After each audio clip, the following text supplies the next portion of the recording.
Hi guys, இன்னைக்கு நம்ம வின்லன் சகால episode 7 தான் வந்து பார்க்க போறோம். வாங்க இப்போ 11ஆம் நூற்றாண்டு டென்மார்க்கோட படை வீரர்கள் வைக்கிங்கோட சேர்ந்து இங்கிலாந்துக்குள்ள நுழையிறதுக்கான கடுமையான முயற்சி எடுத்துக்கிட்டாங்க. அப்ப அந்த நேரத்துல எதிர்பார்க்க முடியாத ஒரு விஷயம் நடந்துச்சு அப்படின்னு சொல்லிட்டு அப்படியே டக்குன்னு டென்மார்க்கோட அரசனை வந்து காமிக்கிறாங்க. டென்மார்க் அரசன் முன்னாடி லோக்கி வந்து இருக்கான். அப்ப டென்மார்க் அரசர் சொல்றாரு, படைகள்லாம் திரும்ப வர சொல்லு, இப்போதைக்கு சண்டை வேணாம் அப்படின்னு சொல்றாரு. எதுக்காக வேணாம்னு சொல்றீங்க அப்படின்னு சொல்லிட்டு ஃப்ளோக்கி வந்து அரசன்ட்ட கேட்க, இப்ப வின்டர் போய்கிட்டு இருக்கு, இந்த நேரத்துல படை வீரர்கள் சண்டை போட்டாங்கன்னா அவங்களுக்கு தான் ஏகப்பட்ட இழப்பு ஏற்படும். இது ரொம்பவே கடுமையான நாட்கள், அதனால இந்த நேரத்துல நம்ம சண்டை போட வேணாம். அதே மாதிரி அடுத்து வரக்கூடிய சம்மர்ல டென்மார்க்கோட ஒட்டுமொத்த படையும் நானே வழி நடத்திட்டு போறேன் அப்படின்னு சொல்லிட்டு அரசர் வந்து சொல்றாரு. சரின்ட்டு உங்க உத்தரவுப்படியே நடக்கட்டும் அப்படின்னு சொல்லிட்டு ஃப்ளோக்கி வந்து சொல்லிட்டு இருக்கான். அப்படியே அங்க இருந்து கட் பண்ணி ஆஸ்லாடோட படகை தான் வந்து காமிக்கிறாங்க. ஆஸ்லாட் அவங்க இந்த மாதிரி போர் நின்றதுனால அவங்களுக்கு எந்த ஒரு வேலையும் இல்ல.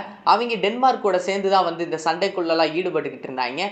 அவங்களும் வேற வேலை இல்லைன்னு சொல்லிட்டு போய்கிட்டு இருக்கும்போது பீஜன் வந்து ஆஸ்லாட் கிட்ட, என்ன ஆஸ்லாட், அடுத்து என்ன செய்ய போறோம், சம்மர் வரைக்கும் காத்திருக்க போறோமா, நம்ம பசங்க சும்மா இருக்க மாட்டாங்க, ஏதாவது ஒரு ஐடியா சொல்லு, வேற ஏதாவது பண்ணுவோம் அப்படின்னு சொல்லிட்டு ஆஸ்லாட் கிட்ட பீஜன் கேட்க, அப்படியே ஆஸ்லாடும் வானத்துல பறக்கிற பறவையே பார்த்துட்டு, இந்த பறவை மாதிரி தான் நம்மளும், அடுத்து எங்க சாப்பாடு கிடைக்குதோ அதை நோக்கி போறோம் அப்படின்னு சொல்லிட்டு ஆஸ்லாடு வந்து ஏதோ ஒரு பிளான் போட்டு போய்கிட்டு இருக்கான். அப்படியே அங்க இருக்க பிரான்ஸோட ஒரு கோட்டையை காமிக்கிறாங்க. அப்ப அந்த இடத்துல ஒரு சண்டை போய்கிட்டு இருக்கு. பிரான்ஸ்குள்ள இருக்கவங்களே ரெண்டா பிரிஞ்சு சண்டை போட்டுட்டு இருக்காங்க. இங்கிட்ட ஒரு படை வீரர்கள் வந்து கோட்டையை உடைக்க முயற்சி பண்ணிக்கிட்டு இருக்காங்க. மேல இருக்கவங்க அவங்கள வில்லு விட்டு அசால்ட்டா அவங்க விரட்டி அடிச்சு துரத்தி விட்டுறாங்க. அப்படியே டக்குன்னு ஆஸ்லாட காமிக்கிறாங்க.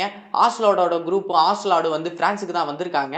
அப்ப பீஜன் சொல்றாப்ல, பிரான்ஸ்குள்ள ரெண்டு பிரிவா பிரிஞ்சு சண்டை போட்டுக்கிட்டு இருக்காங்க, ஆனா கோட்டையை பாதுகாக்கிறவங்க கொஞ்சம் பேர் தான் இருக்காங்க, ஆனா அதை அட்டாக் பண்றவங்க 800க்கு மேல இருக்காங்க, எதுக்கு இவங்க முட்டாள்தனமா கோட்டையை நேரடியா போய் தாக்குறாங்கன்னு தெரியலன்னு சொல்லிட்டு பீஜன் வந்து ஆஸ்லாடு கிட்ட பேசிட்டு இருக்க, இதுக்காக தான் நம்ம வந்திருக்கோம், நல்லா ஒத்து பாரு, ஏகப்பட்ட ட்ரெஸரி இருக்கு, ஒரு புடி பிடிச்சோம்னா மொத்தமா அள்ளலாம், நம்ம இப்ப என்ன செய்ய போறோம்னா அட்டாக்கர்ஸ் கூட போய் சேர போறோம், அவங்களுக்கு உதவி செய்யற மாதிரி செஞ்சு இருக்கிற ஒட்டுமொத்த செல்வத்தை அள்ளிட்டு வர போறோம், இதுதான் நம்மளோட பிளான்னு சொல்லிட்டு ஆஸ்லாட் சொல்ல, அப்படி எல்லாரும் குதூகலம் ஆயிடுறாங்க.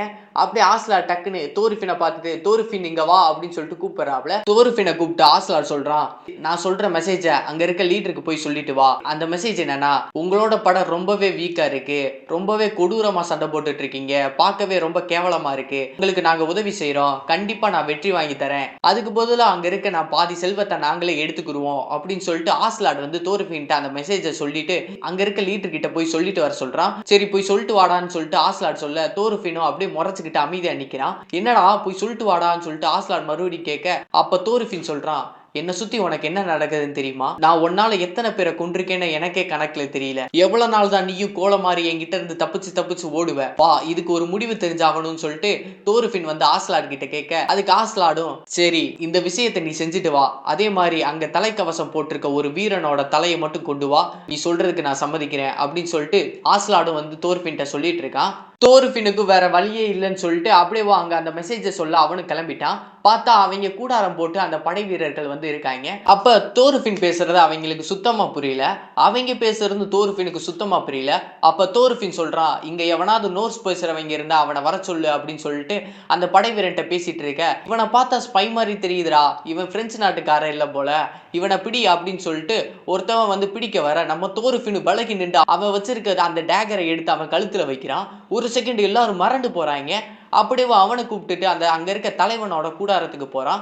அங்க ஒரு டிரான்ஸ்லேட்டர் இருக்காப்ல, அந்த ஆளு தான் வந்து அவங்களுக்கு மத்தியில டிரான்ஸ்லேட் பண்ணிட்டு இருக்காப்ல. அப்ப தோரிஃபின் அந்த தலைவனை பார்த்து சொல்றான், உங்களோட படம் ரொம்பவே வீக்கா இருக்கு, நேரடியா எவ்வளவு பேத்த கூட்டு போய் நேரடியா நீங்க கோட்டையை தாக்குனா அதுல பிரச்சனை மட்டும்தான், உங்களோட இழப்பு தான் அதிகமா இருக்கு, இது ஒரு சின்ன பையனாலேயே சொல்ல முடியும், பின்னாடி இருக்க ஏரி பக்கத்துல டிஃபென்ஸ் ரொம்பவே கம்மியா இருக்கு, நாங்க அங்க தாக்கலாம்னு சொல்லி முடிவு பண்ணியிருக்கோம் அப்படின்னு சொல்லிட்டு சொல்ல, அப்படியே அங்க இருக்க படை தளபதி, பின்னாடி இருக்க ஏரியில நாங்களும் முயற்சி செஞ்சு பார்த்துட்டோம், அந்த இடத்துல கப்பலால போக முடியல, அங்க ஒரு பெரிய நீர்வீழ்ச்சி விழுந்துட்டு இருக்கு, அங்க போய் நம்ம சண்டை போடுறதே ரொம்ப கஷ்டம், நமக்கு தான் அங்க இழப்பு ஏற்படும் அப்படின்னு சொல்லிட்டு அந்த படை தளபதியும் வந்து பேசிட்டு இருக்கான். அப்படியே அதுக்கு தோரிஃபின் சொல்றான், நீங்க எங்களுக்கு வந்து அனுமதி தரலன்னா நாங்க வந்து கோட்டையில பாதுகாக்கிறவங்க கூட போய் சேர்ந்துக்கிடுவோம். டக்குன்னு எல்லாரும் கோவப்பட்டு கத்தி எடுத்து தோரிஃபினோட கழுத்துக்கு நீட்டுறாங்க. அதுக்கு தோரிஃபின் சொல்றான், என்ன நீ கொண்டாலும் இதுதான் நடக்க போகுது, நீங்க அனுமதி தரலன்னா அவங்க அங்கதான் போய் சேருவாங்க அப்படின்னு சொல்லிட்டு தோருஃபின் வந்து அவங்க கிட்ட பேசிட்டு இருக்க. அதுக்கு அந்த தலைவனும் சரி சம்மதிக்கிறேன், ஆனா நீ பொய் சொன்னன்னு மட்டும் தெரிஞ்சுனா உன் தலை உண்மையிலே இருக்காது அப்படின்னு சொல்லிட்டு அந்த தலைவன் வந்து மிரட்டிட்டு இருக்கான். நம்ம தோருஃபினும் அம்புல நெருப்பு வச்சுட்டு அப்படியே இங்க இருந்து சிக்னல் அனுப்புறான். இதெல்லாம் வந்து கோட்டையில தூரமா இருந்து பிரெஞ்சு நாட்டுக்காரங்க பார்த்துட்டு தான் இருக்காங்க. அப்படியே ஆஸ்லாடும் சிக்னல் கிடைச்சிருச்சு, புறப்பட தயாரா இருங்க அப்படின்னு சொல்லிட்டு அப்படியே அங்க இருந்து ஆஸ்லாடோட படைகள் வந்து கிளம்புது. ஏரி பக்கத்துல சில வீரர்கள் வந்து அந்த ஏரியை வந்து பாதுகாத்துக்கிட்டு இருப்பாங்க. அப்படியே அவங்க வந்து என்னடா மலைக்கு மலை ஏதோ ஒரு உருவம் தெரியுற மாதிரியே இருக்குன்னு சொல்லிட்டு பார்த்துட்டு இருக்காங்க. பார்த்தா ஒரு டிராகன் மாதிரி தெரியுது. டேய் டிராகன்றான்னு சொல்லிட்டு எல்லாரும் கத்தி மறல்றாங்க. அப்படியே மறுநாள் விடியுது. எல்லாரும் போருக்கு போக அந்த படைகள் வந்து தயாரா இருக்கு. அப்ப அந்த தலைவன் வந்து தோருஃபின்ட்ட சொல்றான், நீ மட்டும் சொன்னது பொய்யா இருந்துச்சுன்னா உன் தலை கண்டிப்பா உருளுண்டா அப்படின்னு சொல்லிட்டு அந்த தலைவன் வந்து தோருஃபின்ட்ட சொல்ல, அதுக்கு தோருஃபின் அந்த டிரான்ஸ்லேட்டர் கிட்ட அந்த குண்டனை அப்படியே சண்டை ஓட சொல்லு, எல்லாமே சரியா தான் நடக்கும் அப்படின்னு சொல்லிட்டு அந்த டிரான்ஸ்லேட்டர் கிட்ட வந்து தோருஃபின் இந்த மாதிரி சொல்ல, டிரான்ஸ்லேட்டரும் எப்படிடா இதை சொல்றதுன்னு சொல்லிட்டு அமைதியா இருக்கான். அப்படியே அந்த சைடு ஆஸ்லாடு வந்து வந்துட்டு இருக்க மாதிரி காமிக்கிறாங்க. அப்படியே காட்டுக்குள்ள பறவைகள்லாம் பறக்குது. அப்ப தோருஃபின் வந்து முடிவு பண்ணிடுறான், அவங்க ஆஸ்லாடு வந்து பக்கத்துல வந்துட்டாங்கன்னு சொல்லிட்டு. அப்படியே தோருஃபின் அந்த டிரான்ஸ்லேட்டர் கிட்ட அந்த கோட்டையில இருக்கவன் எவன் தலைவன் அப்படின்னு சொல்லிட்டு கேட்கிறான். அவன் சொல்றான், அந்த தலைக்கவசம் போட்டிருக்கான் பாரு, அவன் தான் தலைவன் அப்படின்னு சொல்லிட்டு சொல்ல, தோருஃபினும் தலைக்கவசம் சொல்லிட்டு அப்படியே வேகமா அங்க இருந்து ஓடுறான். அப்படியே அந்த சைடு ஆஸ்லாட காமிக்கிறாங்க. அப்படியே எல்லாரும் படகை தூக்கிக்கிட்டு ஓடி வந்திருக்காங்க அந்த மலைக்குள்ள. அப்படி ஒரு செகண்ட் எல்லா வீரர்களும் மறந்து போயிடுறாங்க, என்னடா எப்படி வந்துகிட்டு இருக்காங்கன்னு சொல்லிட்டு. அவங்க என்னன்னா ஒவ்வொருத்தவனும் படகை தூக்கிக்கிட்டு வேகமா ஓடி வந்துகிட்டு இருக்கான்.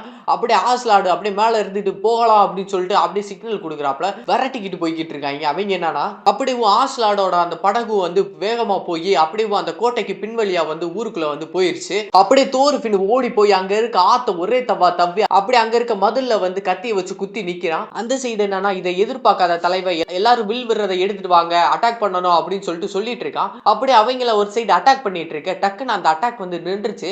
அப்படியே ஆஸ்லாடு என்னடா அவங்க அட்டாக் பண்றதை நிப்பாட்டிட்டாங்க, என்னாச்சுன்னு தெரியலேன்னு பார்த்துட்டு இருந்தா தோருஃபின் அங்க எல்லா படை வீரர்களையும் கத்தியை வச்சு எல்லாத்தையும் வெட்டிட்டு வந்துகிட்டு இருக்கான். ஒரு சின்ன பையன் தாண்டா இருக்கான், அவனை கொல்லுவோண்டான்னு சொல்லிட்டு ஒரு வீரன் வந்து வர, அப்படியே அந்த வீரனுக்கு அப்படியே விலகி நின்று அவன் கை வரலாம் வெட்டி விட்டுறான். அப்படியே எல்லாரையும் சரன்னு வெட்டிக்கிட்டு போய்கிட்டு இருக்கான். கடைசியில அந்த தலைவர் வந்து நின்று இருக்கான். தலைவர் வாழை உருவி வெட்ட போக தோருஃபின் அப்படியே விலகி நின்று அவனோட தலையை ஒரே வெட்ட வெட்டிடுறான் அந்த இடத்துல. அப்படியே அந்த வீரனோட தலை அப்படியே பக்கத்துல இருக்க ஏரிக்குள்ள விழுந்துருது. அப்போ ஐயோ தலை போச்சேன்னு சொல்லிட்டு அப்படியே தோருஃபின் அங்க இருந்து தவ்வி அந்த ஏரிக்குள்ள குதிச்சு தலை எடுக்க போய்கிட்டு இருக்கான். அந்த சைடு என்னன்னா அப்படியே ஊருக்குள்ள போன ஆஸ்லாட் படை வீரர்கள் எதிர்த்தாப்புல வர இருக்க எல்லா பிரெஞ்சு நாட்டு படை வீரர்களையும் அடிச்சு தும்சம் பண்ணிக்கிட்டு இருக்காங்க. அசால்ட்டா எல்லாத்தையும் வெட்டி வீசிக்கிட்டு இருக்காங்க. இன்னொரு சைடு என்னன்னா கோட்டையை வந்து அப்படியே மரத்தை வச்சு உடச்சுக்கிட்டு அந்த படை வீரர்கள் எல்லாத்தையும் வெட்டுவோம்டான்னு சொல்லிட்டு அவங்க வந்துகிட்டு இருக்க. பார்த்தா ஆல்ரெடி உள்ள இருக்கவங்க எல்லாரும் செத்து கிடக்காங்க. நம்ம ஆஸ்லாடோட படை வீரர்கள்லாம் அடிச்சு கொண்டிருக்காங்க. அப்படியே அந்த இடத்துக்கு அவங்களோட தலைவர் வர்றான். தலைவர் வந்துட்டு நல்லதா போச்சு அவங்க இருந்தது, அவங்களை ஏன் சாதகமா கொண்டு வந்த, இல்லைன்னா அவங்க எனக்கு எதிராக வந்திருப்பாங்க, பாடா எப்படியோ ஜெயிச்சாச்சுடான்னு அவன் சொல்லிட்டு இருக்க. சரிங்க தலைவா என்ன பண்ணலாம்னு சொல்லிட்டு அந்த படை தளபதி தலைவர்கிட்ட கேட்க, என்ன பண்ணலாமா, அவங்கள அப்படியே போக விட்டு அவங்கள அப்படியே பின்னாடி இருந்தே கொன்றுவோம், நம்ம இங்க இருக்க செல்வத்தெல்லாம் எடுத்துக்கிருவோம் சொல்லிட்டு அந்த தலைவர் வந்து ஒரு சிரிப்பை போட சரின்ட்டு போய் ட்ரெஸரியை போய் பார்க்குறாங்க. பார்த்தா ஒண்ணு கூட இல்லாம சுத்தமா வலிச்சிருக்கும்.